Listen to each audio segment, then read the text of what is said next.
আজকে আমি তোমাদের সাথে জামাই ষষ্ঠীর একটা ব্লগ শেয়ার করব।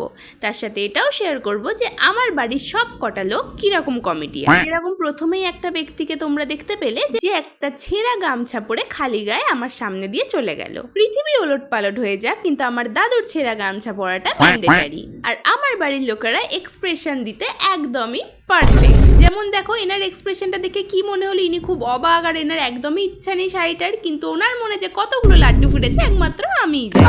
আমার মাকে শাড়ি পরে দেখে আমি তো লিটারালি অজ্ঞান হয়ে যাওয়ার কল। এত প্রাউড ফিল হচ্ছিল আমার মায়ের প্রতি যে আমার মা প্রথমবার এত গরমেও শাড়ি পরেছে। কিন্তু বিশ্বাস করো, এই দৃশ্যটা দেখার পর আমার লিটারালি হার্ট ব্রেক হয়েছে। ওই যে ছোটবেলায় যেরকম আমি 10 পেলে পরীক্ষার খাতায় সেটাকে 100 বানিয়ে দিতাম দেশি জোগাড় লাগিয়ে, সেরকমই আমার মা সেটা করেছে। তার উপর আবার এরা বেশি সিরিয়াল দেখে দেখে আবার অ্যাস্থেটিক জিনিসপত্র করতে গিয়ে পাখার হাওয়া করতে শুরু করলো। আর এই ভিডিওটা দেখার পরে আমার বাড়ির লোক মনে হয় আমাকে আর বাড়িতে ঢুকতে দেবে না।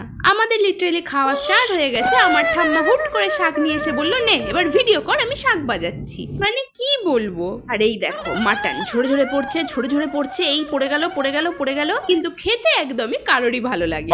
যেটা কিনা আমার কাকিমা বানিয়েছিল, সেটা কাকিমাকে বলায় সব দোষ নাকি মাটনের, নাকি দোকানদারি মাটনটাই খারাপ দিয়েছিল।